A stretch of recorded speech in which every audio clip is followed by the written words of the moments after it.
Very warm welcome to all of you. This is your captain Akash Verma, and here we will discuss the question asked in test number 1 of Vision IS Test Series 2026, and this is the test number 6310. जैसा कि आप सभी को पता है कि ये second part है। फर्स्ट पार्ट में हमने 20 क्वेश्चन किए थे। इससे पहले कि हम 21st क्वेश्चन पर चलें, एज यूजुअल एक लाइन जो मुझे बहुत अच्छी लगती है कि you don't grow in comfort, you don't grow in comfort, you grow in chaos. Means आप कभी कंफर्ट जोन में ग्रो नहीं कर सकते। अगर आप कोई बंदा ग्रो होता है तो वो अराजकता में ग्रो करता है। हो सकता है उसको सब बिखरा बिखरा लग रहा हो सकता है उसको लग रहा हो कि वो हार रहा है, लेकिन अगर वो डिसिप्लिन्ड है, वो हार्ड वर्किंग है, तो वो ग्रो ही कर रहा है रियल मायने में। क्योंकि कहते हैं ना कि the pressure that's breaking you now, the pressure that's breaking you now, that's the same pressure that will make you unstoppable. चलिए क्वेश्चन नंबर 21 पे आते हैं, और ये क्वेश्चन एनवायरमेंट से रिलेटेड है। इसमें क्या कहा गया है, UNFCCC की बाइनियल अपडेट रिपोर्ट से रिलेटेड क्वेश्चंस है। तो इससे पहले कुछ बेसिक करते हैं।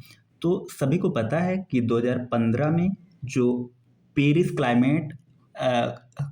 क्लाइमेट एग्रीमेंट हुआ था, तो उसमें डेवलप्ड कंट्रीज और डेवलपिंग कंट्रीज को कुछ ऑब्लिगेशंस दिए गए थे रिगार्डिंग क्लाइमेट एक्शंस। उन्हीं ऑब्लिगेशंस में डेवलपिंग कंट्रीज को ये कहा गया था कि वो क्या एफर्ट्स ले रहे हैं रिगार्डिंग क्लाइमेट एक्शन, उनकी एक इलाबरेट रिपोर्ट तैयार करेंगे और रिपोर्ट UNFCCC को प्रेजेंट सबमिट करेंगे। तो ऐसी ही रिपोर्ट जिसको बाइनियल अपडेट रिपोर्ट कहा गया। बाइनियल क्यों? क्योंकि ये 2 वर्षों पर सबमिट करनी थी। तो इंडिया ने ऐसी अपनी चौथी report, 4th biennial update report submit करी है UNFCCC को। और इस रिपोर्ट में जो इस क्वेश्चंस में जो पूछा गया है वो रिपोर्ट की फाइंडिंग से रिलेटेड है कि as per the report arrange the following sectors in descending order based on their contribution to green house gas emission. Means sector wise contribution बताना है ग्रीन हाउस गैस एमिशंस में। तो अब ये 4 चीज़ें दी गई हैं, 4 सेक्टर्स दिए गए हैं, energy, industrial process, waste, agriculture. इनको आप डिसेंडिंग ऑर्डर में बताना है। तो ये रिपोर्ट की फाइंडिंग्स देख के ही आपको पता चलेगा। तो अभी के लिए मैं बता दे रहा, आप लोग याद कर लीजिएगा। फर्स्ट पे है एनर्जी। सबसे ज़्यादा जो एमिशंस किया है वो एनर्जी ने किया है। इसके बाद में जो है वो एग्रीकल्चर आता है। एग्रीकल्चर के बाद में फिर इंडस्ट्रियल प्रोसेस है, और इसके बाद में जो है वो वेस्ट है। तो एट द टॉप एनर्जी है, एट द बॉटम वेस्ट है। ये आप लोग याद कर लीजिए। डिसेंडिंग ऑर्डर में ग्रीन हाउस गैस में किस सेक्टर का कितना कंट्रीब्यूशन है। सबसे ज़्यादा green house emissions energy sector से होता है, इसके बाद में एग्रीकल्चर से होता है, इसके बाद में इंडस्ट्रियल प्रोसेस से होता है, इसके बाद में वेस्ट सेक्टर से होता है। आइए नेक्स्ट क्वेश्चन, क्वेश्चन नंबर 22। इसमें ये क्वेश्चन इंडिया इंडिपेंडेंस एक्ट 1947 से रिलेटेड है। तो इससे पहले कि हम लोग इंडिया इंडिपेंडेंस एक्ट 1947 पर चले, कुछ बेसिक्स देखते हैं। अच्छा, क्या बैकग्राउंड से कि जिनमें इंडिया इंडिपेंडेंस एक्ट 1947 आया। तो सबको पता है कि 1947 में लेबर पार्टी की गवर्नमेंट थी, क्लीमेंट एटली साहब आते, और 1947 में वो ये डिक्लेयर करते हैं कि 30 जून 1948 तक ब्रिटिश भारत को छोड़ देगी। पावर जो है वो रिस्पॉन्सिबल इंडियन हैंड्स को ट्रांसफ़र कर दी जाएगी। लेकिन जैसे ही ये अनाउंसमेंट आता है, मुस्लिम लीग एजिटेशन शुरू कर देती है। मुस्लिम लीग पार्टीशन, बस उसकी डिमांड यहीं तक रह जाती है। ऐसे में ब्रिटिश गवर्नमेंट अगेन ये डिक्लेयर करती है कि इंडिया के वो पार्ट जो कि अनविलिंग टू एक्सेप्ट हैं, यानी कि जो नहीं चाह रहे हैं कि वो कॉन्स्टिट्यूएंट असेंबली द्वारा बनाए गए कॉन्स्टिट्यूशन को माने, उन पर इनका कॉन्स्टिट्यूशन लागू नहीं होगा। तो इसके बाद में फिर 3 जून 1947 को, जैसा कि पता ही है, पार्टीशन प्लान आ जाता है। माउंट बेटेन प्लान आता है। माउंट बेटेन वो फार्मली पार्टीशन को अनाउंस कर देते हैं और कांग्रेस और मुस्लिम लीग दोनों ही एक्सेप्ट कर लेते हैं। तो इसी माउंटबेटन प्लान को इफेक्ट देने के लिए जो एक्ट आया वो इंडिया इंडिपेंडेंस एक्ट है। और इसके क्या प्रोविजंस हैं, आइए वन बाय वन याद करने की कोशिश करते हैं। पहला क्या था कि इंडिया को इंडिपेंडेंस मिलेगी, ब्रिटिश रूल यहाँ से ख़त्म हो जाएगा, इंडिया एक इंडिपेंडेंट और सोवरेन स्टेट बनेगा। और उसके लिए डेट भी दे दी गई थी। डेट क्या थी? 15 अगस्त 1947, जिस दिन देश हमारा आज़ाद हुआ। साथ ही साथ पार्टीशन कर दिया गया, 2 डोमिनियन बन गए, इंडिया और पाकिस्तान। इंडिया और पाकिस्तान। इसने तीसरा पॉइंट क्या है कि जो वायस राय का ऑफिस होता था अब तक, वो ऑफिस को एबॉलिश कर दिया गया। अब उसकी जगह पर एक ऐसे बंदे को बैठा दिया जाएगा एज ए गवर्नर जनरल। जब तक कॉन्स्टिट्यूएंट असेंबली अपना अपना कॉन्स्टिट्यूशन नहीं बना पाती है, और इसको गवर्नर जनरल को कौन बैठाएगा? ब्रिटिश किंग बैठाएगा, लेकिन एडवाइस किसकी होगी? वो डोमिनियन कैबिनेट की होगी। चौथा पॉइंट क्या था? चौथा पॉइंट ये था कि जो कॉन्स्टिट्यूएंट असेंबली हैं, वो दोनों डोमिनियंस की जो कॉन्स्टिट्यूएंट असेंबली हो अपने अपने लिए जैसा चाहें वैसा कॉन्स्टिट्यूशन बना सकती हैं। पांचवा पॉइंट क्या था? पांचवा पॉइंट था कि 15 अगस्त 1947 के बाद से जो ब्रिटिश पार्लियामेंट ने जो भी कानून बनाया है वो कानून लागू नहीं होगा। तो कानून कौन से लागू होंगे? तो जो कॉन्स्टिट्यूएंट असेंबली है ना डोमिनियंस की, वो जो कानून बनाएगी रिस्पेक्टिव टेरिटरीज के लिए, वो कानून लागू होंगे। और छठा पॉइंट क्या था? छठा पॉइंट ये था कि जो अभी तक office of secretary of state था ना, वो भी ख़त्म कर दिया गया था। तो इसके फंक्शंस किसको दे दिए गए? तो जो secretary of state for Commonwealth affairs था उसको दे दिए गए। क्या और भी कुछ पॉइंट थे? हाँ, सातवां पॉइंट ये कहा गया, ट्राइबल एरियाज और प्रिंसली स्टेट्स पर जो ब्रिटिश पैरामाउंटेसी है वो ख़त्म हो जाएगी। आठवां पॉइंट क्या था? आठवां पॉइंट ये था कि इंडियन प्रिंसली स्टेट्स को फ्रीडम दे दी गई थी कि वो चाहें तो इंडिया को ज्वाइन कर लें या फिर चाहें तो पाकिस्तान को ज्वाइन करें। नौवां पॉइंट क्या था? जब तक नया कॉन्स्टिट्यूशन नहीं बनता है तब तक दोनों dominions government of India act 1935 के अकॉर्डिंग गवर्न किए जाएंगे। 10वां पॉइंट क्या था? 10वां पॉइंट ये था कि ब्रिटिश मोनार्क की जो राइट टू वीटो विल्स, ये पावर थी, या फिर वो किसी बिल को रिजर्व कर सकता था, इससे उसको डिप्राइव कर दिया गया। लेकिन अभी ये पावर्स गवर्नर जनरल के लिए रिजर्व कर दी गई थी। इसमें एक ये भी प्रोविज़न था, 11वां क्या होगा, कि जो गवर्नर जनरल बनाए जा रहे थे या फिर जो रिस्पेक्टिव स्टेट्स की गवर्नर बनाए जा रहे थे उनको नॉमिनल हेड बनाया दिया गया था। और ये कहा गया था कि ये काउंसिल ऑफ मिनिस्टर्स की एडवाइस पर काम करेंगे। और भी क्या कोई पॉइंट था? हाँ, 12 क्या था कि जो एम्परर ऑफ इंडिया से जो रॉयल टाइटल्स मिल रहे थे, किंग ऑफ इंग्लैंड से जो रॉयल टाइटल्स मिल रहे थे, मीन्स किंग ऑफ इंग्लैंड को जो ये रॉयल टाइटल मिला था कि वो एम्परर ऑफ इंडिया भी है, वो टाइटल ड्रॉप्ड हो जाएगा। And the last but not the least, point number 13, ये क्या कहता था कि जो सिविल सर्विसेज का अपॉइंटमेंट हो रहा था वो अब से नहीं होगा। तो लक्ष्मीकांत में जो भी पॉइंट मेंशंस हैं, 13 पॉइंट्स इंडिया इंडिपेंडेंस एक्ट 1947 के, वो हम लोगों ने रिवाइज कर लिए हैं। आइए इसको ब्रीफली फिर से कर ले रहे हैं, आराम से करिएगा। फर्स्ट क्या था कि independence means British rule and हुआ 15 अगस्त 1947 वाला पॉइंट। दूसरा, एक वर्ड भी याद कर ले रहे हैं तब भी सही है। फर्स्ट में इंडिपेंडेंस, सेकंड में पार्टीशन, थर्ड में क्या था कि ऑफिस ऑफ वायसराय खत्म हुआ। चौथा क्या था कि 2 डोमिनियन की कॉन्स्टिट्यूएंट असेंबली को एम्पावर्ड कर दिया गया। एम्पावर्ड, जैसा चाहें वैसा कॉन्स्टिट्यूशन वो बना सकती हैं। पांचवा क्या था कि वो लेजिस्लेशन की तरह, लेजिस्लेटिव बॉडीज की तरह भी काम करेंगी। अच्छा, जब कॉन्स्टिट्यूएंट असेंबली मिलती थी तब तो आपको पता होगा कि जो प्रेसिडेंट होते थे वो डॉक्टर राजेंद्र प्रसाद थे, लेकिन जब ये एज ए लेजिस्लेटिव बॉडी मिलती थी तब कौन उसको चेयर करता था? तो वो थे जीवी मावलंकर साहब। छठवां पॉइंट क्या था कि ये सेक्रेटरी ऑफ स्टेट के का जो पद था वो भी ख़त्म कर देती है। तो अभी तक 6 पढ़े। क्या था? फर्स्ट था इंडिपेंडेंस, सेकंड पार्टीशन हो गया, 2 डोमिनियन आ गए, इंडिया पाकिस्तान। थर्ड क्या था? वायसराय का पोस्ट ख़त्म किया और ये फिर क्या बना दिया? गवर्नर जनरल किंग के एडवाइस पे। चौथा क्या था? जो जैसा चाहे वैसा कॉन्स्टिट्यूशन। पांचवा क्या था? पांचवा ये था कि वो एज ए लेजिस्लेटिव बॉडी। छठा क्या था? कि सेक्रेटरी ऑफ स्टेट के पद को ख़त्म कर दिया गया। पहला इंडिपेंडेंस, दूसरा पार्टीशन, तीसरा वायसराय का पोस्ट, चौथा जैसा चाहे वैसा कॉन्स्टिट्यूशन, पांचवा ये था कि सेक्रेटरी ऑफ स्टेट का जो पोस्ट था वो खत्म हो गया। छठा एज ए लेजिस्लेटिव बॉडी।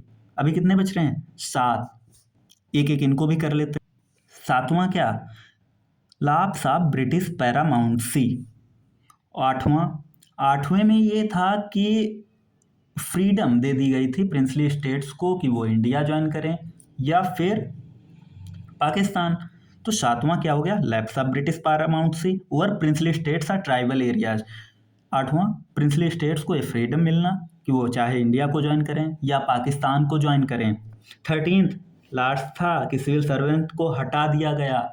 अभी 1.99 जब तक नया कॉन्स्टिट्यूशन नहीं बनता गवर्नमेंट ऑफ इंडिया एक्ट 1935 पे गवर्न होगा दोनों डोमिनियन। 10th पॉइंट क्या था कि ब्रिटिश मोनार्क को जो वीटो वाला राइट्स था कि बिल को वीटो कर सकता है उससे डिप्राइव कर दिया गया था। 11वां कि जो ब्रिटिश एम्परर को जो टाइटल्स मिला था कि एम्परर ऑफ इंडिया वो अभी हटा दिया गया। एक रह जा रहा है। इसमें क्या था कि जो गवर्नर्स को या गवर्नर जनरल थे उनको नॉमिनल हेड बनाया गया और काउंसिल ऑफ मिनिस्टर्स की एडवाइस पर काम करेंगे। तो अभी के लिए मुझे लगता है कि सारे पॉइंट्स ब्रीफली हम लोग रिकॉल कर चुके हैं। फर्स्ट क्या था? इंडिपेंडेंस। सेकंड क्या था? पार्टीशन। थर्ड क्या था? कि वायसराय का पोस्ट हटा दिया गया। चौथा क्या था? कि जैसा चाहे वैसा कॉन्स्टिट्यूशन बना लो आप। पांचवा क्या था? कि सेक्रेटरी ऑफ स्टेट की पोस्ट को हटा दिया गया। छठा क्या था? As a legislative body. सातवां क्या था? Lapse of British paramountcy. आठवां पॉइंट क्या हो सकता है? वो था कि प्रिंसली स्टेट्स को ये फ्रीडम देना कि इंडिया ज्वाइन करे या पाकिस्तान को ज्वाइन करे। 9वां पॉइंट क्या था? कि ब्रिटिश मोनार्क को वीटो करने से डिप्राइव कर दिया गया था। 10वां पॉइंट क्या हो सकता है? कि गवर्नमेंट ऑफ इंडिया एक्ट 1935 पे रूल करना था। 11 क्या था? कि जो एम्परर ऑफ इंडिया वाला टाइटल था उसको ड्रॉप करना था। 12 सिविल सर्विसेज का जो अपॉइंटमेंट हो रहा था वो डिसकंटिन्यू कर दिया गया था। एक रह गया है कोई, कौन सा रह गया है भाई? हाँ, जो नॉमिनल हेड्स गवर्नर जनरल को जो नॉमिनल हेड्स बनाया गया था वो काउंसिल ऑफ मिनिस्टर्स की एडवाइस पे काम करेंगे इन ऑल मैटर्स। तो यहाँ से हम लोगों ने ये इंडिया इंडिपेंडेंस एक्ट 1947 पूरा रिवाइज कर लिया। अभी देखते हैं इसमें क्या क्या पॉइंट्स कहा गया है। Which of the following is correct about India independence act 1947? The constituent assembly was not allowed to abrogate certain laws made by British in relation in India. तो ये तो हम लोगों ने देख ही लिया, जैसा चाहे वैसा कॉन्स्टिट्यूशन बनाओ। तो constituent assembly was not allowed to abrogate certain laws made by British. तो ये तो हो गया गलत, क्योंकि वो कर सकता था जैसा चाहो वैसा कॉन्स्टिट्यूशन बनाओ। ऑफिस ऑफ वायसराय, हाँ ये इसको जरूर अबोलिश कर दिया गया था। इसके बाद में though it declared India as independent, it did not proclaim the lapse of British paramountcy over India. तो ये भी गलत हो गया, क्योंकि लैप्स ऑफ ब्रिटिश पैरामाउंट से अभी हम लोगों ने पढ़ रखा। It did not allow the princely states to remain independent but to choose either India और पाकिस्तान। तो ये एक प्रोविजन था कि ये चाहे तो इंडिपेंडेंट रहे, चाहे तो इंडिया को ज्वाइन करे, चाहे तो पाकिस्तान को ज्वाइन करे। वहाँ पे हम लोगों ने मिस कर दिया था, इंडिपेंडेंट वाली बात नहीं बताई गई थी, तो ये भी गलत हो गया। तो क्या है? Which of the following which question क्या है, which of the following is correct about the independence act. तो इसमें क्या हो जाएगा बी, इसमें क्या हो जाएगा बी कि act abolish the office of viceroy, क्योंकि और बाकी सब गलत हैं। जैसा चाहो वैसा कॉन्स्टिट्यूशन बनाओ, तो पहला गलत हो गया। It declared India independent, it did not proclaim the lapse of British paramountcy, तो लैप्स ऑफ पैरामाउंटसी थी और इंडिपेंडेंट भी रह सकता था। आइए question number 22, sorry question number 23 क्या कहता है। आर्टिकल दिया गया article 17, article 23, article 24, how many of the above fundamental rights protected individual against only state actions. तो क्या हमें इससे पहले क्वेश्चन पर चलें, इन आर्टिकल से फैमिलियर हो लेते हैं। आर्टिकल 17 किससे रिलेटेड है, अनटचेबिलिटी से रिलेटेड है। आर्टिकल 23 किससे रिलेटेड है, तो आर्टिकल 23 फोर्ड लेबर सुन रखा होगा कि human trafficking and force labour. Article 24 किससे रिलेटेड, 14 साल से कम बच्चों के लिए जो फैक्ट्रीज या हैजार्डस एक्टिविटीज में उनको काम नहीं करवाना है। मीन्स तो 23 और 24 में समटाइम्स कन्फ्यूजन हो जाता है, तो इसको कैसे याद रखा है, मैंने कर लिया कि 24 हिंदी में देख लो 24 कहते हैं। 24 मीन्स 24 से स्टार्ट हो रहा है, और इसमें क्या होता है 24 में चिल्ड्रेंस, तो ऐसे आप अपना बना सकते हैं कि 24 में चिल्ड्रेंस, तो बाकी वैसे भी याद रह ही जाता है। तो इसमें पूछ रहा है how many of the above fundamental rights individual against only state action. तो एक अगर स्टेटमेंट आ जाए कि क्या जो सारे फंडामेंटल राइट्स हैं वो इंडिविजुअल को प्रोटेक्ट करते हैं अगेंस्ट स्टेट एक्शन, तो मीन्स फिर से सुन लेते हैं, all fundamental rights protect individual against state action, the statement is true और फॉल्स। तो ये स्टेटमेंट ट्रू होगी क्योंकि सभी फंडामेंटल राइट्स इंडिविजुअल को प्रोटेक्ट करते हैं अगेंस्ट स्टेट एक्शन। लेकिन कुछ फंडामेंटल राइट्स ऐसे हैं जो प्राइवेट इंडिविजुअल के एक्शन के अगेंस्ट भी प्रोटेक्ट करते हैं। मीन्स अगर कोई जैसे प्राइवेट इंडिविजुअल है वो अनटचेबिलिटी प्रैक्टिस कर रहा है, तो आर्टिकल 17 उसके अगेंस्ट भी लोगों को प्रोटेक्शन दिलाता है। आर्टिकल 23 ये भी प्राइवेट इंडिविजुअल के अगेंस्ट है, प्रोटेक्शन दिलाता है। आर्टिकल 24 ये भी है। एक और आर्टिकल है 15 का 2, 15 का 2, इसमें क्या प्रोविजंस था कि मतलब रिलीजन, रेस, कास्ट, इन सब के बेसिस पे कि जो वही है ना कि पब्लिक वेल्थ, टैंक्स, इसको आप एक्सेस नहीं कर सकते। कोई पब्लिक प्लेस है जैसे किसी मॉल में आप जा रहे हैं या फिर किसी पब्लिक गैदरिंग में जा रहे हैं, ऐसी जगह पे आपको इस बेसिस पे नहीं रोका जा सकता कि आप फला रिलीजन को बेस कर रहे हैं, फला रेस को बेस कर रहे हैं या फला कास्ट को बिलोंग कर रहे हैं। तो ये 4 आर्टिकल ऐसे हैं जो इंडिविजुअल प्राइवेट इंडिविजुअल एक्शंस के अगेंस्ट भी हैं। तो ये क्वेश्चन अपना कंप्लीट हो गया कि मतलब इसमें ऑप्शन सी सही हो जाएगा, ऑप्शन सी सही हो जाएगा। अभी next question is question number 24। ये क्वेश्चन 24 क्या कह रहा है कि टेरिटोरियल आर्मी ने गंगा टास्क फोर्स बनाई, किस लिए बनाई, गोमती रिवर को रिजोनेट करने के लिए। तो इसमें तो ये एक क्वेश्चन ये भी बन सकता है ना कि गोमती रिवर को रिजोनेट करने के लिए अभी हाल में कौन सी टास्क फोर्स बनाई, गंगा टास्क फोर्स। अच्छा, ये क्वेश्चन पूछा जा सकता है कि किसने बनाया, तो टेरिटोरियल आर्मी ने बनाया है। किसने बनाया, टेरिटोरियल आर्मी ने बनाया। गोमती ताल कहाँ से निकलती है, तो गोमती नदी गोमत ताल से निकलती है। गोमत ताल ये कहाँ है, फुल्लर झील सुना होगा आप लोगों ने, पीलीभीत में, उत्तर प्रदेश में पीलीभीत डिस्ट्रिक्ट में गोमत ताल से निकलती है और फिर ये गंगा से मिल जाती है। गंगा में कहाँ पर मिलती है बताइए, तो गाजीपुर डिस्ट्रिक्ट में कैथी एक जगह है, तो वहाँ पर ये गंगा से मिल जाती है। सिटीज लखनऊ, सुल्तानपुर और जौनपुर ये गोमती नदी के किनारे स्थित हैं। तो ये क्वेश्चन में क्या पूछा गया है, Gomti river originates from Tibetan प्लेटू, ये गलत है क्योंकि गोमती रिवर से अभी हम लोगों ने देखा कि उत्तर प्रदेश में पीलीभीत डिस्ट्रिक्ट में जो फुल्लर झील है उससे निकलती है, तो पहला तो हो गया गलत। The cities of Lucknow, Sultanpur and Jaunpur are located on the banks of Gomti river, ये सही है। तो कौन सा इसमें सही हो जाता है? इसमें सही हो जाता है option number B, only 2। Question number, next question पर चलते हैं, क्वेश्चन नंबर 20। तो question number 25 parliamentary form of government की कैरेक्टरिस्टिक्स से रिलेटेड है। तो क्वेश्चन चलिए इससे पहले हम बेसिक रिवाइज कर लेते हैं कि पार्लियामेंट्री फॉर्म ऑफ गवर्नमेंट और एक और कौन होता है, प्रेसिडेंशियल फॉर्म ऑफ गवर्नमेंट। तो इनके बीच में क्या डिफरेंस होता है? पार्लियामेंट्री फॉर्म ऑफ गवर्नमेंट से रिलेटेड कर लेते हैं। पार्लियामेंट्री फॉर्म ऑफ गवर्नमेंट में ये कहा जाता है कि एग्जीक्यूटिव जो होता है वो रिस्पॉन्सिबल होता है, एग्जीक्यूटिव जो होता है वो रिस्पॉन्सिबल होता है toward legislature, mean more precisely toward Lok Sabha. Executive is responsible to legislature, पहला पॉइंट। दूसरा पॉइंट क्या आता है, तो प्रेसिडेंशियल फॉर्म में नहीं होता ऐसा कि एग्जीक्यूटिव रिस्पॉन्सिबल हो लेजिस्लेचर को लेके। और दूसरा पॉइंट आता है कि water tight separation of powers देखने में मिल जाएगा। दूसरा पॉइंट है प्रेसिडेंशियल फॉर्म ऑफ गवर्नमेंट की water tight separation of power देखने में मिल जाएगा। इसमें executive is responsible to Lok Sabha, तो ऐसा कोई नहीं है, क्योंकि इसमें देखा जाता है कि जो मिनिस्टर्स होते हैं वो लेजिस्लेचर से ही आते हैं, मतलब एमपी जो होते हैं वही आगे चल के मिनिस्टर्स बनते हैं। और इसमें यह है कि प्राइम मिनिस्टर चाहे तो जो लेजिस्लेचर को है उसको डिसॉल्व कर सकता है।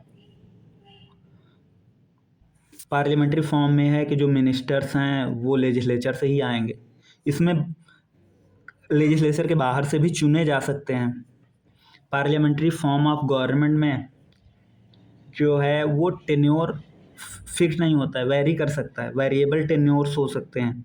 लेकिन जो प्रेसिडेंशियल फॉर्म ऑफ गवर्नमेंट में है उसमें जो प्रेसिडेंट टेन्योर होता है वो फिक्स टाइम के लिए होता है। इसमें पार्लियामेंट्री फॉर्म ऑफ गवर्नमेंट में जो पार्टी डिसिप्लिन होता है वो जनरली स्ट्रॉन्ग माना जाता है। इसमें प्रेसिडेंशियल फॉर्म ऑफ गवर्नमेंट में लेस इम्परेटिव होता है। तो यह जो पार्लियामेंट्री फॉर्म ऑफ गवर्नमेंट है, आप परफेक्ट एग्जांपल दे सकते हैं यूके का। प्रेसिडेंशियल फॉर्म ऑफ गवर्नमेंट है, परफेक्ट एग्जांपल दे सकते हैं यूएसए का। तो ब्रीफली क्या क्या कैरेक्टरिस्टिक होती हैं पार्लियामेंट्री फॉर्म ऑफ गवर्नमेंट की? स्ट्रिक्ट सेपरेशन ऑफ पावर नहीं होगा, स्ट्रिक्ट सेपरेशन ऑफ पावर नहीं होगा। एग्जीक्यूटिव रिस्पॉन्सिबल होगा लेजिस्लेचर को, जो एग्जीक्यूटिव के मेंबर्स होंगे, मिनिस्टर्स होंगे, वो लेजिस्लेचर से ही आएंगे। टेन्योर जो होता है मिनिस्टर्स का वो वेरिएबल हो सकता है। पार्टी डिसिप्लिन स्ट्रांगर होता है in comparison to presidential form of government. और यूके इसका परफेक्ट एग्जांपल हो सकता है। ये जो एग्जीक्यूटिव हैं वो लेजिस्लेचर को डिसॉल्व कर सकते हैं। मीन्स प्राइम मिनिस्टर जो है वो प्रेसिडेंट को रिकमेंड कर सकता है कि वो लोकसभा भंग कर दें। तो इतना। अभी अब क्वेश्चन पर आते हैं, तो ये तीनों ऑप्शंस को देख लेते हैं। First one is principle of collective responsibility. हाँ, प्रिंसिपल ऑफ कलेक्टिव रिस्पॉन्सिबिलिटी भी होता है पार्लियामेंट्री फॉर्म ऑफ गवर्नमेंट का एक कैरेक्टरिस्टिक, तो पहला सही है। Water tight separation of power, ये प्रेसिडेंशियल फॉर्म ऑफ गवर्नमेंट का एक लक्षण है। अगर आप निकाल लेते तो आपका क्वेश्चन सॉल्व हो जाता है, क्योंकि अगर दो आप गलत कर रहे हैं तो ऑप्शन बी कट जा रहा है, ऑप्शन सी कट जा रहा है, ऑप्शन डी कट जा रहा है। इसके बाद में हम एक वीडियो करेंगे कि how to solve the MCQs of UPSC, उसमें कुछ ट्रिक्स और टैक्टिक्स की बात करेंगे। तो इसमें कौन सा ऑप्शन सही हो जाता है? Option A. वैसे भी आंसर आ गया, right of executive to get the legislature, PM कर ही सकता है obviously. Next question, question number 26 क्या कहता है कि recently Uttarakhand high court pulled up authorities for unregulated soapstone mining. Soapstone mining जो अनरेगुलेटेड हो रही है उसको लेके उत्तराखंड हाई कोर्ट ने अथॉरिटीज को फटकार लगाई है। तो उसमें क्या क्या रिलेटेड सोपस्टोन से रिलेटेड क्वेश्चन पूछा गया है। तो सोपस्टोन जनरली होता क्या है? सोपस्टोन कुछ और नहीं है, सोपस्टोन जो है वो स्टेटाइट को ही कहा जाता है। ये एक मेटामॉर्फिक रॉक होती है जो कि टाक सुना होगा आप लोगों ने, टाक का बना होता है। टाक क्या है? एक टॉक, जो टॉक का बना होता है, और ये जो है एक नेचुरली टॉक, जो एक नेचुरली अकरिंग मिनरल होता है, नेचुरली अकरिंग मिनरल होता है सोपस्टोन, इसी का बना होता है। इसके सबसे ज़्यादा रिजर्व्स कहाँ पर हैं? तो 50% से भी ज़्यादा रिजर्व है राजस्थान में। राजस्थान में कितना है? 57%। टॉप पे राजस्थान आता है, राजस्थान के बाद में फिर उत्तराखंड आ जाता है। उत्तराखंड के पास इसके जो रिजर्व्स हैं अप्रॉक्स 1/4 यानी मीन्स 25% है, और राजस्थान के पास 57% है। तो ये वाला आप लोग ध्यान रख लेते हैं। तो आइए क्वेश्चन ही सॉल्व कर लेते हैं इसके बाद में। तो फर्स्ट स्टेटमेंट यही कह रहा है कि Rajasthan account for 50% of India's soapstone reserve. That's correct, क्योंकि ये कितना है? ये है 57%। और दूसरा, सोपस्टोन इज मेटामॉर्फिक रॉक। हाँ, ये मेटामॉर्फिक रॉक है, टॉक का बना होता है, नेचुरली अकरिंग मिनरल जो है। इस तरह से दोनों ऑप्शन सही हो जाते हैं। Option number C is right. Next question is question number 26। Question number 26 ये अटॉर्नी जनरल से रिलेटेड है। अटॉर्नी जनरल कौन सा आर्टिकल डील करता है? आर्टिकल 76। आर्टिकल 76। अटॉर्नी जनरल को हम कंप्लीटली रिवाइज करेंगे जब पॉलिटी का सीरीज शुरू करेंगे। आइए इसकी स्टेटमेंट देखते हैं। He also enjoys all power related to immunities and privilege similar to a member of parliament. That's correct. और फर्स्ट पार्ट में हमने देखा भी था कि आर्टिकल 88 में क्या कहता है? पार्लियामेंट्री प्रोसीडिंग्स में राइट टू पार्टिसिपेट है, राइट टू डिस्कस है, लेकिन वो वोट नहीं कर सकता है। वोट एम्पीच करते हैं क्योंकि वो मेंबर्स हैं। तो पहला तो सही हो गया। दूसरा क्या है? Attorney general of India is part of union executive. That's true, it is the part of union executive. Again easy statement. He automatically resigns after the dissolution of the Lok Sabha. तो क्या वो खुद से रिजाइन करता है जब लोकसभा डिसॉल्व होती है? तो क्या अटॉर्नी जनरल को खुद से रिजाइन करना पड़ता है? नहीं, ऐसा नहीं है। अटॉर्नी जनरल खुद से रिजाइन नहीं करता है, खुद से रिजाइन नहीं करता है। तो ये स्टेटमेंट जो है वो गलत हो जाती है। अच्छा, किस आर्टिकल में अटॉर्नी जनरल की पावर्स, प्रिविलेज और इम्यूनिटीज दी गई हैं? तो वो आर्टिकल है आर्टिकल 105।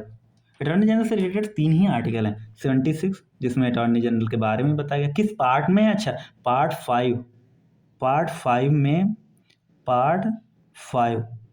5 में आर्टिकल 76 के अंडर अटॉर्नी जनरल के ऑफिस के बारे में दिया गया है।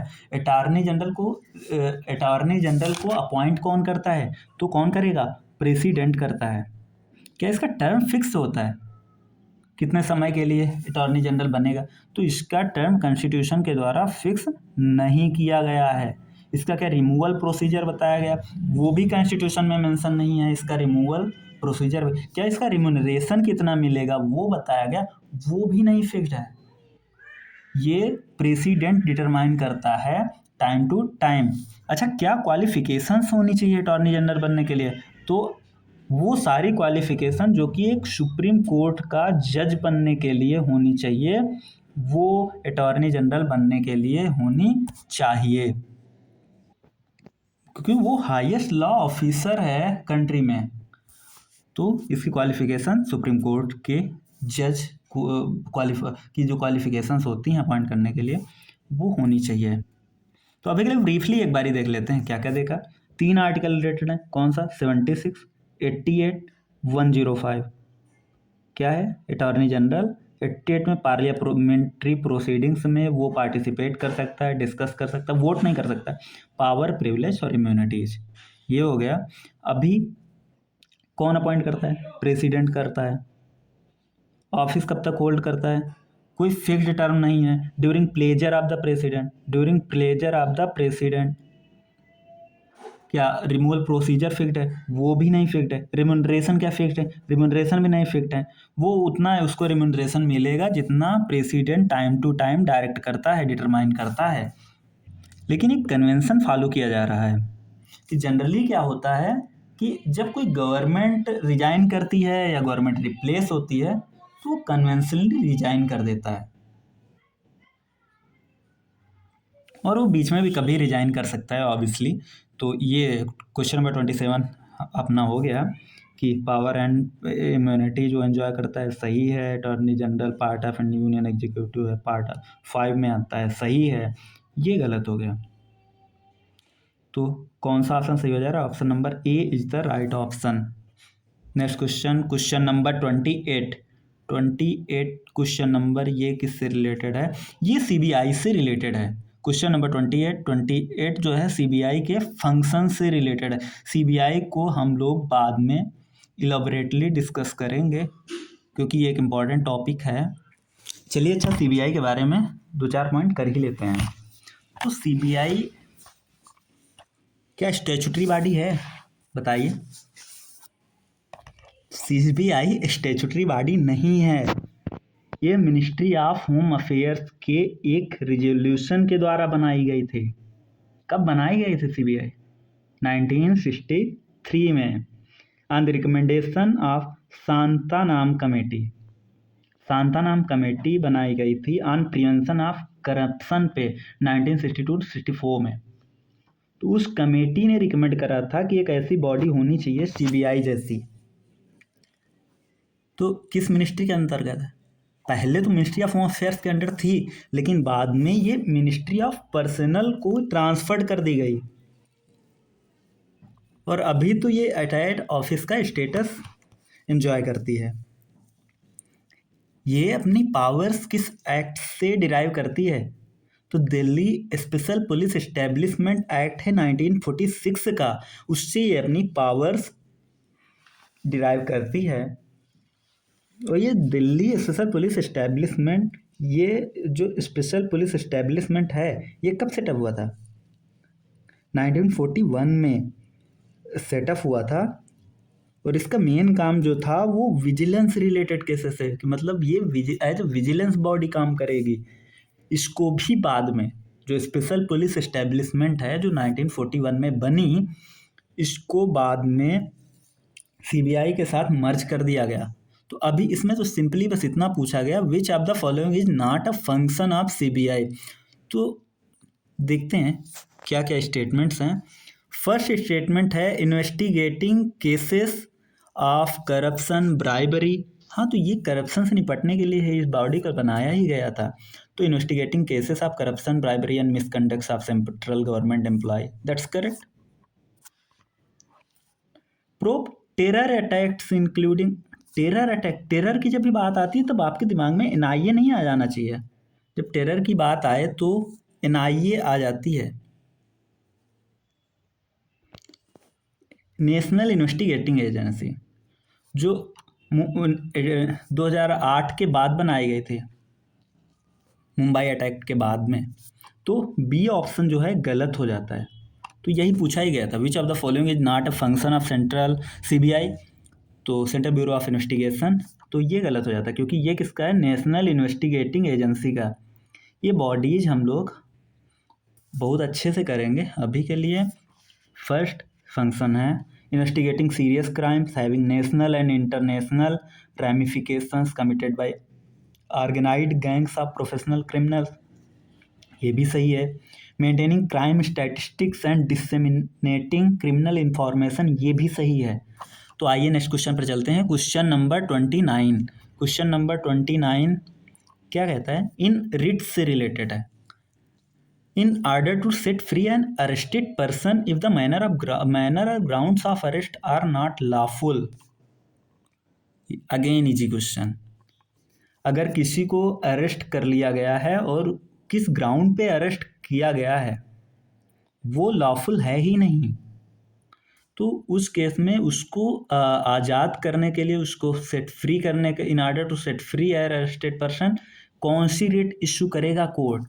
कोर्ट हैबेस कार्पस इशू करता है ऐसे केसेस में। हैबेस कार्पस क्या होता है? बंदी प्रत्यक्षीकरण, मतलब कोई बंदी है तो उसको सामने प्रेजेंट करो, उसको सामने लेकर आओ। तो आगे ये इजी क्वेश्चन था अगेन। आइए बेसिक से रिट को रिवाइज ही कर लेते हैं। तो रिट कौन इशू करता है? हाई कोर्ट करता है, सुप्रीम कोर्ट करता है। और यहाँ पे एक क्वेश्चन और भी पूछा जाता है कि हाई कोर्ट की जो रिट इशूइंग पावर्स हैं वो वाइडर हैं in comparison to supreme court. कौन कौन सी रिट इशू की जाती हैं? हैबेस कार्पस है, हैबेस कार्पर है, कार्पस है, सर्शियोररी है, मैंडमस है, प्रोहिबिशन है, एक और छूट जा रही है और वो क्या है? क्वो वारंटो है, क्वो वारंटो है। तो हैबेस कार्पस क्या होता है? हैबेस कार्पस बंदी प्रत्यक्षीकरण। तो इसमें क्या होता है कि अगर किसी पर्सन को डिटेन कर लिया गया है, अरेस्ट कर लिया गया है अनलॉफुली, तो उसको कोर्ट डायरेक्ट करता है कि इसको रिलीज करो भाई तुम। तो हैबेस कार्पस ये होता है। तो ये किसके किसके अगेंस्ट रिलीज किए जाते हैं? तो ये पब्लिक अथॉरिटीज के अगेंस्ट भी इशू की जा सकती है और प्राइवेट इंडिविजुअल के अगेंस्ट भी ये इशू करी जा सकती है। क्या इस पर कुछ लिमिटेशंस हैं? हाँ, लिमिटेशंस हैं। अगर लॉफुल डिटेंशन किया है तो उस केस में कोर्ट हैबेस कार्पस इशू नहीं कर सकती है। दूसरा क्या है कि अगर कंटेम्प्ट ऑफ कोर्ट्स हुआ है तब भी ये कंटेम्प्ट ऑफ कोर्ट की वजह से आपको अरेस्ट किया गया है, तब भी अगर प्रोसीडिंग उससे कंसर्न करती हैं तब भी आपके लिए हैबेस कार्पस कोर्ट इशू नहीं कर सकता, या फिर कोर्ट का ज्यूरिसडिक्शन ही नहीं है। डिटेंशन जो हुआ है, detention outside the jurisdiction of court है, उस केस में भी हैबेस कार्पस इशू नहीं की जा सकती है। तो हैबेस कार्पस की जब बात आती है, इसमें क्या होता है? हैबेस कार्पस में court direct the release of a person detained unlawfully किसके अगेंस्ट करी जा सकती है? पब्लिक अथॉरिटीज और प्राइवेट इंडिविजुअल दोनों के अगेंस्ट। क्या लिमिटेशंस हैं कि अगर लॉफुल डिटेंशन है उस केस में हैबेस कार्पस इशू नहीं करी जा सकती है। कंटेम्प्ट ऑफ कोर्ट की जब प्रोसीडिंग्स कंसर्न हो, चाहे कंटेम्प्ट ऑफ कोर्ट हो या फिर लेजिस्लेचर की प्रोसीडिंग से रिलेटेड कुछ है, तब भी हैबेस कार्पस इशू नहीं करी जा सकती। अगर डिटेंशन आउटसाइड कोर्ट ज्यूरिसडिक्शन है तब भी हैबेस कार्पस इशू नहीं किया जा सकती है। दूसरा आती है सर्च्योररी। इसमें क्या होता है कि अगर किसी लोअर कोर्ट में कोई प्रोसीडिंग्स चल रही है तो हायर कोर्ट क्या कहता है कि वो केस खुद ले लेता है, तो और ये केवल और केवल किसके अगेंस्ट इशू की जा सकती है? स्टैट्यूटरी और कॉन्स्टिट्यूशनल ऑफिस के अगेंस्ट ये रिट्स इश्यू होती हैं। तो हैबेस कार्पस में बंदी प्रत्यक्षीकरण, सर्च्योररी में हायर कोर्ट जो है लोअर कोर्ट से केस ले लेता है। प्रोहिबिशन ये होता है कि इसमें हायर कोर्ट लोअर कोर्ट को प्रोहिबिट करता है किसी भी केस की प्रोसीडिंग्स को आगे बढ़ाने के लिए। और मैंडमस क्या होता है कि कोई भी इसमें कोर्ट क्या है, कोई भी पब्लिक ऑफिस है, ठीक है, कोई भी अगर पब्लिक ऑफिस है, कोई भी पब्लिक अथॉरिटी है, तो वो अपनी ड्यूटी को अगर ढंग से नहीं कर रहा है तो वो इसके अगेंस्ट किसी भी पब्लिक अथॉरिटी के अगेंस्ट ये इश्यू की जाती है मैंडमस की रिट, और इसमें कोर्ट उससे पब्लिक ड्यूटी करने के लिए कहता है। तो ये किसके किसके अगेंस्ट की जा सकती है? कोई भी अगर पब्लिक बॉडी है, कोई भी कारपोरेशन है, अगर कोई इन्फीरियर कोर्ट है, कोई ट्रिब्यूनल है, गवर्नमेंट का कोई ऑर्गन है, तो इस केस में हमारी जो है मैंडमस इश्यू की जा सकती है। इसमें अगर कोई पब्लिक ऑफिस है वो अपना काम ढंग से नहीं कर रहा है तो उस केस में मैंडमस इश्यू की जा सकती है। The fifth one is quo warranto. Quo warranto में क्या होता है? अधिकार प्रेक्षा। मतलब अगर कोई पर्सन्स है वो किसी ऑफिस को रॉन्गफुली एज्यूम्ड कर लेता है, तब उसके अगेंस्ट क्वो वारंटो रिट इश्यू की जा सकती है। मीन्स आप किस अधिकार से इस ऑफिस पे बैठे हैं या इस ऑफिस को होल्ड करते हैं, वो कोर्ट पूछ सकता है किसी भी व्यक्ति से जो अगर वो रॉन्गफुली किसी ऑफिस को होल्ड करता है। तो ये हो गई पांचों रिट। हैबेस कार्पस, बंदी प्रत्यक्षीकरण, अगर किसी को इलीगली डिटेन किया गया है तो उसमें कोर्ट कह सकती है कि आप इस व्यक्ति को प्रेजेंट करो। सर्चोरी इसमें क्या होता है कि हायर कोर्ट जो है लोअर कोर्ट जो उसमें प्रोसीडिंग्स चल रही हैं उसको अपने पास ले लेता है। मैंडमस इसमें क्या होता है कि कोई पब्लिक ऑफिस पब्लिक अथॉरिटी अगर अपनी ड्यूटी नहीं फंक्शंस कर रही है तो उससे ड्यूटी करने के लिए कहा जाता है। प्रोहिबिशन क्या होता है, इसमें हायर कोर्ट लोअर कोर्ट्स को प्रोहिबिट कर देती है केस की प्रोसीडिंग्स को आगे बढ़ाने के लिए। कोवारंटो आप किस अधिकार से किसी ऑफिस को होल्ड कर रहे हैं। तो आइए हम नेक्स्ट क्वेश्चन पर चलते हैं। क्वेश्चन नंबर 30 में क्या है, selection committee for the Lokpal as per the Lokpal and Lokayukta act. Lokpal से रिलेटेड है और इसमें ये पूछ रहा है कि लोकपाल और लोकपाल की जो सिलेक्शन कमेटी होती है उसमें कौन कौन होता है। तो ये तो सभी को पता है कि लोकपाल जो है, लोकपाल और लोकायुक्त स्टैट्यूटरी ऑफिस हैं। कब आए, लोकपाल लोकायुक्त एक्ट 2013 से। लोकपाल का कंपोजिशन क्या है, तो लोकपाल में एक तो चेयरपर्सन होगा और मैक्सिमम ऑफ 8 सदस्य हो सकते हैं, जिसमें से 50% जो होंगे वो जुडिशियल मेंबर होंगे और 50% जो लोकपाल के मेंबर्स होंगे वो स्पेसिफिकली जो है SC ST OBC और माइनॉरिटीज और वुमेन्स में से होंगे।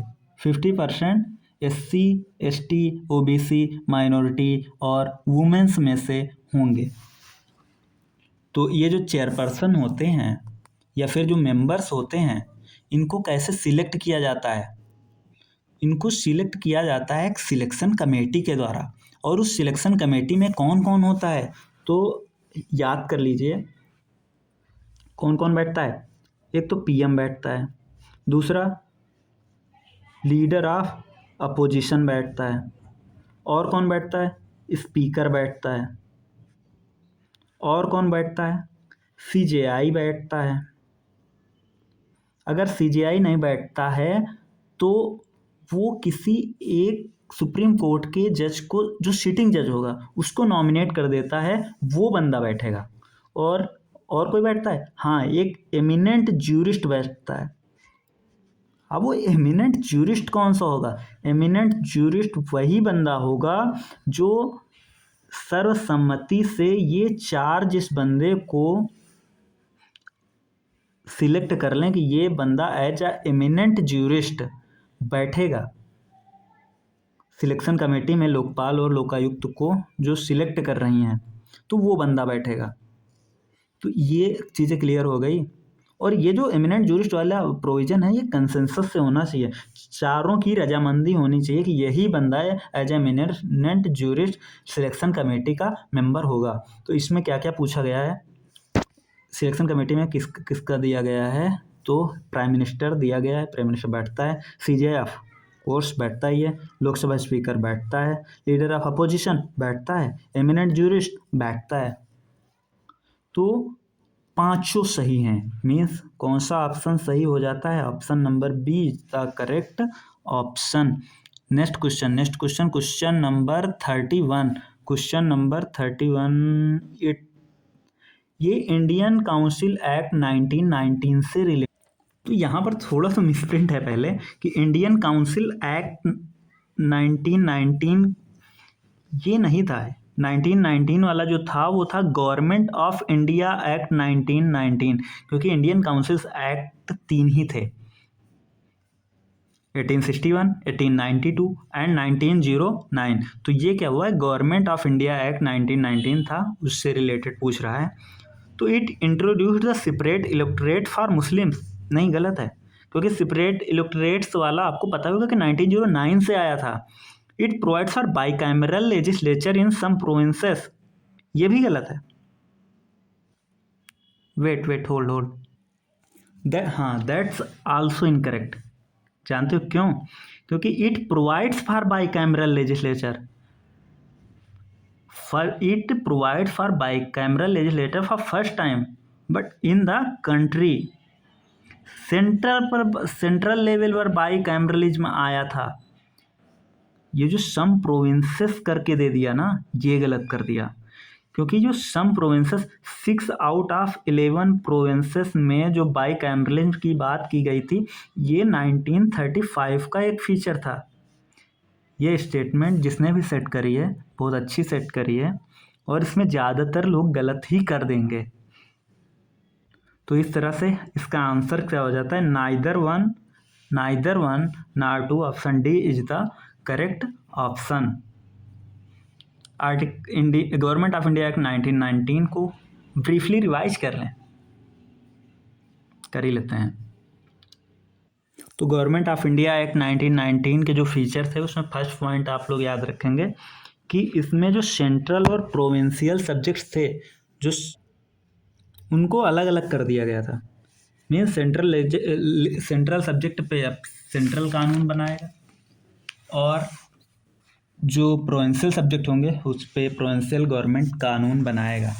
और इसने फर्दर प्रोविंशियल सब्जेक्ट्स को दो भागों में डिवाइड कर दिया गया, दो पार्ट्स में डिवाइड कर दिया गया था। एक होते थे ट्रांसफर्ड सब्जेक्ट और एक होते थे रिजर्व्ड सब्जेक्ट। तो ट्रांसफर्ड सब्जेक्ट के लिए गवर्नर उनको एडमिनिस्टर करता था with the aid of ministers, जो कि लेजिस्लेटिव काउंसिल्स को रिस्पॉन्सिबल थे।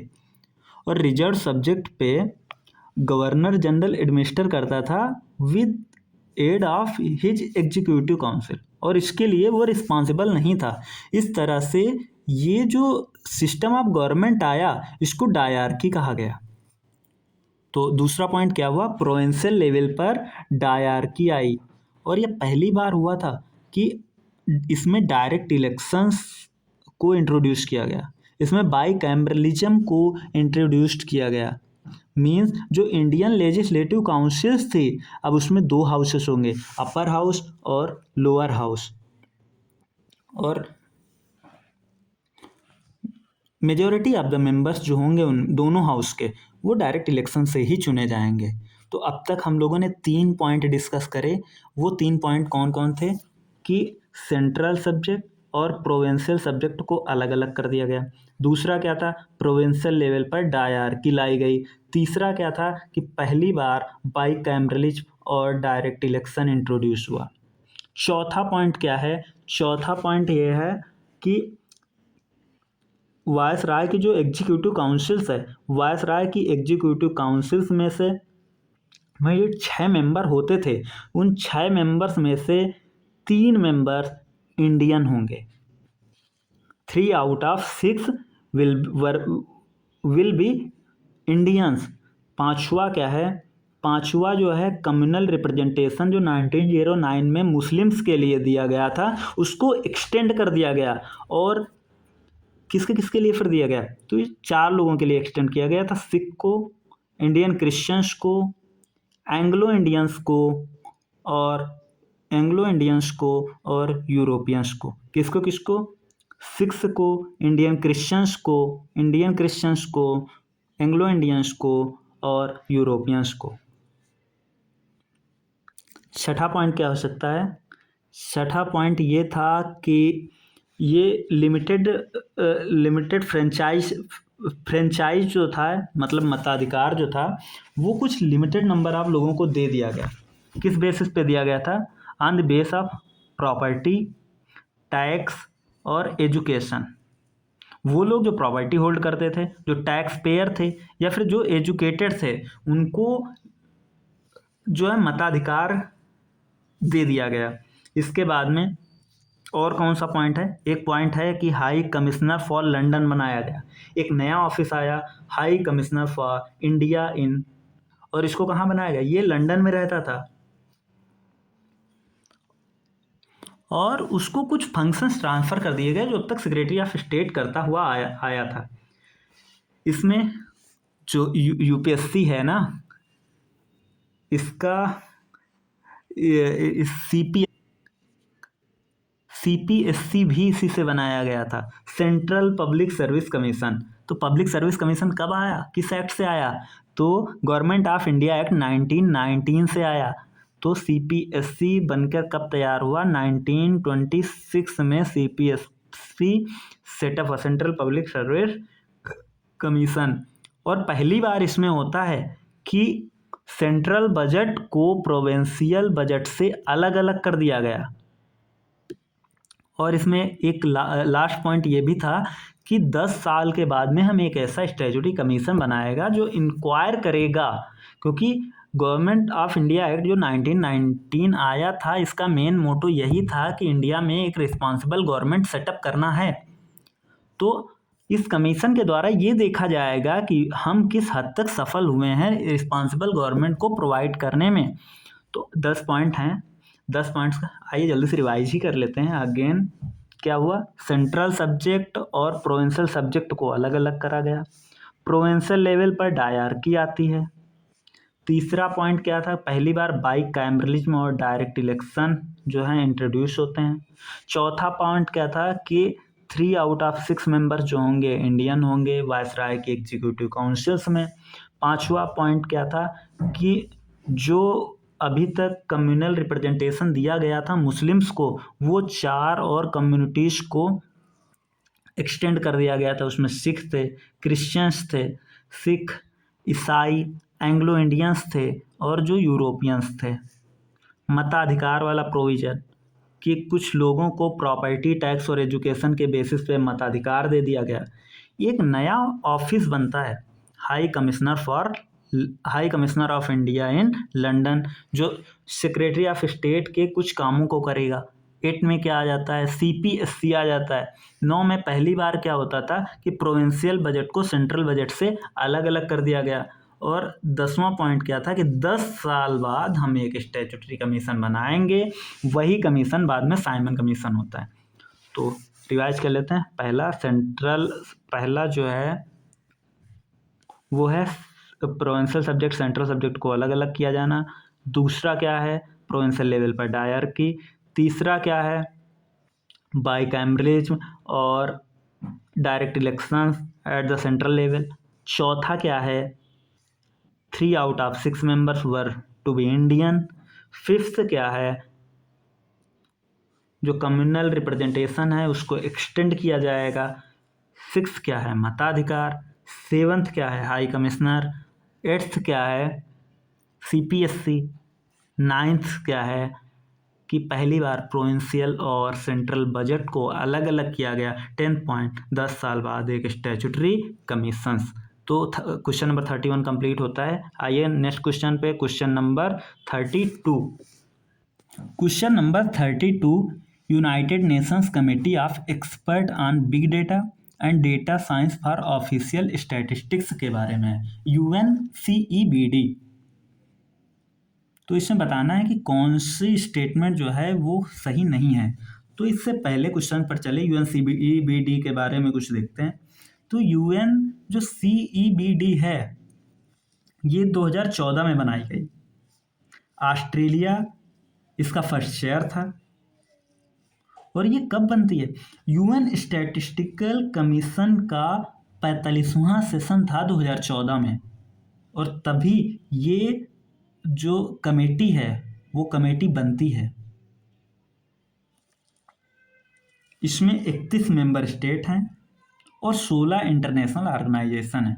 ये फैक्चुअल पॉइंट है कि कितने मेंबर्स हैं? 31 मेंबर्स हैं और 16 इंटरनेशनल ऑर्गेनाइजेशंस हैं। कब बनती है? 2014 में। क्या था? UN स्टैटिस्टिकल कमीशन का 45वां सेशन था और उसमें ये कमेटी बनाई जाती है, committee of expert on big data and data science for official statistics. अच्छा, करेंटली कौन चेयर कर रहा है इस कमेटी को? तो करेंटली इसको जो चेयर कर रहा है वो साउथ अफ्रीका चेयर कर रहा है और 2 इसके वाइस चेयर्स हैं। कौन कौन? डेनमार्क और यूके। डेनमार्क और कौन? यूके। 2 वाइस चेयर हैं, डेनमार्क, यूके। कौन चेयर कर रहा है? South Africa. आइए स्टेटमेंट देखते हैं। UNCEBD has been created under UN statistical commission. हाँ, क्योंकि अभी बताया ना 2014 में यूएन स्टैटिस्टिकल कमीशन का 45th सेशन था, उसमें ये कमेटी बनाई गई। First option correct. UNCBD consist of 31 member and 16 international organisation, that's also correct. India is not member of UNCEBD hold. UNCEBD currently chaired by South Africa, South Africa chair कर रहा है, 2 vice chair हैं, कौन कौन, Denmark और UK. तो obviously option C is incorrect option. क्यों? India ने अभी रिसेंटली ज्वाइन कर लिया है UN committee of experts on big data and data science for official statistics को, तो इंडिया अभी मेंबर है। तो ये आप लोग याद रखेंगे। इसके बाद चलते हैं नेक्स्ट क्वेश्चन पे। क्वेश्चन नंबर 33 में है कि वीरांगना दुर्गावती टाइगर रिजर्व से रिलेटेड है। वीरांगना दुर्गावती टाइगर रिजर्व से रिलेटेड है। और तो ये क्यों न्यूज़ में था, मतलब यहाँ चीता लाए जाने की बात की जा रही थी, इसलिए ये न्यूज़ में आया था। तो क्या कहाँ लोकेटेड है वीरांगना दुर्गावती टाइगर रिजर्व? वीरांगना दुर्गावती टाइगर रिजर्व मध्य प्रदेश में है, दैट्स करेक्ट ऑप्शन। तो ये मध्य प्रदेश की उस एरिया जो नौरादेही वाइल्ड लाइफ सेंचुरी और वीरांगना दुर्गावती सेंचुरी है ना, उस एरिया को कवर करता है। कौन सी? नौरादेही वाइल्ड लाइफ सेंचुरी और वीरांगना दुर्गावती सेंचुरी वाले एरिया को कवर करता है। तो जो नौरादेही वाइल्ड लाइफ सेंचुरी है, कौन कौन सी नदियाँ हैं यहाँ पे? तो नौरादेही वाइल्ड लाइफ सेंचुरी जो है, ये 2 बहुत फेमस नदियाँ, कौन कौन सी? गंगा और नर्मदा के बेसिन में पड़ती है। गंगा और नर्मदा की ये बेसिन में पड़ती है Nauradehi wild life century. Question क्या कहता है? लोकेटेड मध्य प्रदेश, सही है। Second option Indravati river flows through it's, Indravati नहीं फ्लो करती है, तो ये गलत हो गया। कौन सा सही है? Option A is the right option. Now come to the next question. Question number 34। Question number 34, where is the 34? ये अगेन सबने पढ़ रखा होता है। Hollongapar gibbon wild life sanctuary कहाँ है? असम में। तो the right option is option number D, Assam. तो ये जो Hollongapar gibbon wild life sanctuary है, यहाँ पर इंडिया के only ape and gibbon species पाई जाती है। क्या नाम है? Hoolock gibbon. और नॉर्थ इंडिया का only nocturnal primate Bengal slow loris. कौन सा? बंगाल स्लो लॉरिस भी यहाँ पाया जाता है। ये नॉर्थ इंडिया का ओनली नॉक्टर्नल प्राइमेट है। इसका आयुष्मान स्टेटस क्या है? एंडेंजर्ड। बंगाल स्लो लॉरिस का जो आयुष्मान स्टेटस है वो एंडेंजर्ड है, वो भी यहाँ पाया जाता है। और इंडिया का only ape and gibbon species hoolock gibbon भी यहाँ पाया जाता है। आइए next question, question number 35, again Lokpal से रिलेटेड। तो इसमें ये पूछ रहा है which of the following entities are under the purview of Lokpal in India. कौन सी एंटिटीज हैं जो लोकपाल क्या है? वॉच डॉग की तरह काम करता है। तो लोकपाल की निगरानी में कौन कौन से एंटिटीज हैं जो कि आ जाते हैं? तो क्वेश्चन से ही देख लेते हैं। Ministers for matter related to statement made in parliament, नहीं, ये नहीं आते।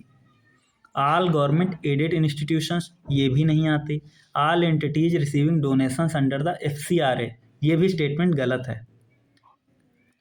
इसमें एक कैश है, ये स्टेटमेंट ज़्यादातर लोग गलत कर देंगे, क्योंकि FCRA रिसीव करने वाली एंटिटीज लोकपाल के परव्यू के अंडर आती हैं, लेकिन वो एंटिटीज आती हैं केवल जो 10 लाख से ज़्यादा का डोनेशन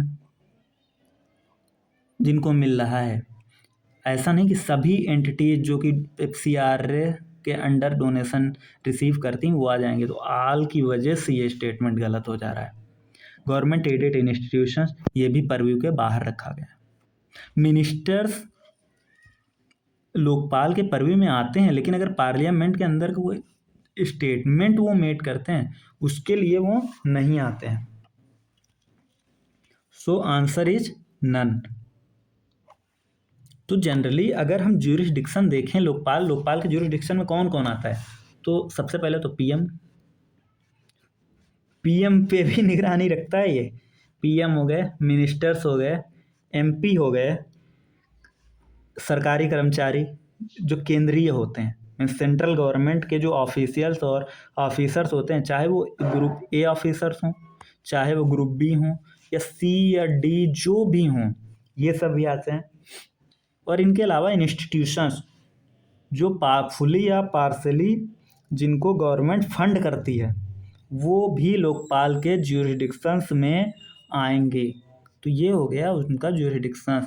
तो यहाँ पर अगर इस क्वेश्चंस के आंसर्स में देखें तो कौन सा सही हो जाएगा? Option A is the correct option. Option A is the correct option. चलिए नेक्स्ट क्वेश्चन नंबर 36 क्या कहता है? फाइनेंशियल इमरजेंसी के प्रोक्लेमेशन से रिलेटेड है। क्या क्या कॉन्सिक्वेंसेस होंगे? इमरजेंसी वाला चैप्टर अगेन हम बहुत अच्छे से करेंगे। अभी स्टेटमेंट इसकी देख लेते हैं। Centre acquires full control over the state in financial matter, correct. Centre fully control कर लेता है स्टेट्स को in financial matters. President may reserve all money bills और other financial bills for consideration after they are pass by legislature of the state. ये भी सही है, क्योंकि प्रेसिडेंट स्टेट लेजिस्लेचर के द्वारा जो फाइनेंशियल बिल्स पास होते हैं या जो मनी बिल पास होते हैं उनको रिजर्व कर सकता है। President may issue directions for the reduction of salaries and allowances of the जजेज of supreme court and high court, that's also correct. President issue कर सकता है कि सुप्रीम कोर्ट या हाई कोर्ट जजेस की जो सैलरी हैं उनको रिड्यूस किया जा सकता है। हालांकि फाइनेंशियल इमरजेंसी को हम लोग बहुत जल्दी बहुत डिटेल में करने वाले हैं, तो अभी के लिए और ये स्टेटमेंट्स आप लोग देख लें। तो कौन सा ऑप्शन सही हो जाएगा? Option C is the right option. Next question is question number 37। Again very easy question. Constitutionalism, ये स्टेटमेंट तो यूपीएससी ने भर भर के पूछी है भाई। Constitutionalism is about limited government. Yes, constitutionalism जो है वो गवर्नमेंट को लिमिट करता है, that's correct. Directive principle of state policy DPSP जो है एनफोर्सेस कॉन्स्टिट्यूशनलिज्म, ये भी सही है। Wait, hold for a second. DPSP of Indian constitution enforces constitutional. DPSP जब खुद में इन्फोर्सिएबल नहीं है तो कॉन्स्टिट्यूशनलिज्म को कैसे इन्फोर्स करेंगी? DPSP of Indian constitution enforces constitutional नहीं, वो नोबल एस्पायरेशंस हैं, वो फंडामेंटल इन गवर्नेंस हैं, लेकिन वो इन्फोर्स नहीं करती, वो इन्फोर्सिएबल नहीं है। तो first statement is correct and second is incorrect. So option C is the right option. Let's come to the next question number 38। Which one of the following organization recently released Global Cyber Security Outlook? किसने ये report publish करी है, global cyber security outlook? तो अच्छा, ये तो एक trick है कि मतलब जनरली सही हो जाता है कि जिसमें ग्लोबल आ जाए, ज़्यादातर वो रिपोर्ट्स जो है वर्ल्ड इकोनॉमिक फोरम से रिलेटेड होती हैं, चाहे वो ग्लोबल साइबर सिक्योरिटी इंडेक्स हो, और भी कौन कौन सी रिपोर्ट हैं, global gender gap index, global environment performance index. Global environment performance index लोग बहुत कंफ्यूज हो जाते हैं और यूनेप लगा के चले आते हैं, तो वो यूनेप नहीं है, वर्ल्ड इकोनॉमिक फोरम ही रिलीज करता है, चाहे वो ग्लोबल जेंडर इंडेक्स हो, चाहे वो ग्लोबल एनवायरनमेंट परफॉर्मेंस इंडेक्स हो, चाहे वो ग्लोबल एनवायरनमेंट परफॉर्मेंस इंडेक्स हो, और ग्लोबल एक और है global energy architecture performance index report. तो ये भी इंटरनेशनल एनर्जी वाले इंस्टीट्यूशन से आप लोग कंफ्यूज हो जाएंगे। तो ग्लोबल एनर्जी आर्किटेक्चर जो परफॉर्मेंस इंडेक्स रिपोर्ट है वो भी वर्ल्ड इकोनॉमिक फोरम ही रिलीज करता है। और ग्लोबल कंपटिटिवनेस रिपोर्ट, ये इसकी बहुत फेमस रिपोर्ट है, global competitiveness report, global competitiveness report और travel and tourism competitiveness report, बहुत फेमस रिपोर्ट है। ग्लोबल कंपटिटिवनेस रिपोर्ट और travel and tourism competitiveness report, ये जो रिपोर्ट वर्ल्ड इकोनॉमिक फोरम की बहुत फेमस रिपोर्ट है। एक global gender gap report, global gender gap index और global energy performance index, global cyber security outlook, ये 5 रिपोर्ट तो याद ही कर लेनी है। First global gender gap report, कौन सा?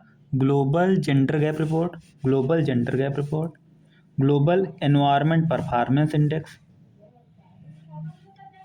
Global competitiveness report, travel and tourism competitiveness report, global cyber security outlook जो पूछी गई है वो, एक और आती है ह्यूमन कैपिटल इंडेक्स और इंक्लूसिव डेवलपमेंट इंडेक्स। ये कुछ रिपोर्ट्स हैं जो बहुत इंपॉर्टेंट हैं और आप लोग याद कर लें। कौन कौन सी? Global gender gap report, global competitiveness report, travel and tourism competitiveness report, global energy performance index, global cyber security outlook और ह्यूमन कैपिटल इंडेक्स और इंक्लूसिव डेवलपमेंट इंडेक्स। चलिए नेक्स्ट क्वेश्चन पर चलते हैं। क्वेश्चन नंबर 39 जो कि फंडामेंटल राइट्स से related है। Again easy question. All of them, जो स्टेटमेंट मैंने अभी बताई थी कि all of them are available against the arbitrary actions of the state, that's correct statement. Parliament can curtail them by an ordinary law, नहीं, गलत है। Parliamentary can curtail but with the constitutional amendment law act, तो दूसरा statement गलत है। DPSP do not curtail their scope of operation, तो ये गलत है। क्यों? तो ओनली वन डीपीएसपी, आपने 31C सुना होगा। 31C में ये प्रोविजंस है कि कुछ मामलों में डीपीएसपी को सुपरियोरिटी दी गई है फंडामेंटल राइट से रिलेटेड। तो डीपीएसपी इनके स्कोप ऑफ ऑपरेशन को कर्टेल कर सकते हैं। तो 39 भी हो गया। अभी आते हैं 30। The last question of today is question number 40 जो कि प्रियम्बल से रिलेटेड है। Again easy question. The preamble of the constitution was added after enactment of the constitution, सबको पता है कि संविधान इनैक्ट होने के बाद में प्रियम्बल्स को ऐड किया गया था। तो statement 1 is the correct option. It was done so to ensure that preamble was in conformity with the constitution, exactly यही रीजन था। प्रियम्बल को संविधान के इनैक्ट होने के बाद में ऐड किया गया था और इसका रीज़न भी यही था कि वो कॉन्स्टिट्यूशन के साथ कन्फर्मिटी शो करे। तो 40-40 में ऑप्शन हो जा रहा है, कौन सा सही हो जा रहा है? A. Both statement 1 and statement 2 are correct and statement 2 is the correct explanation for the statement 1। आज के लिए इतना ही रखते हैं। 20 क्वेश्चन आज के हमारे कंप्लीट हो गए। चलिए फिर मिलते हैं बाद में।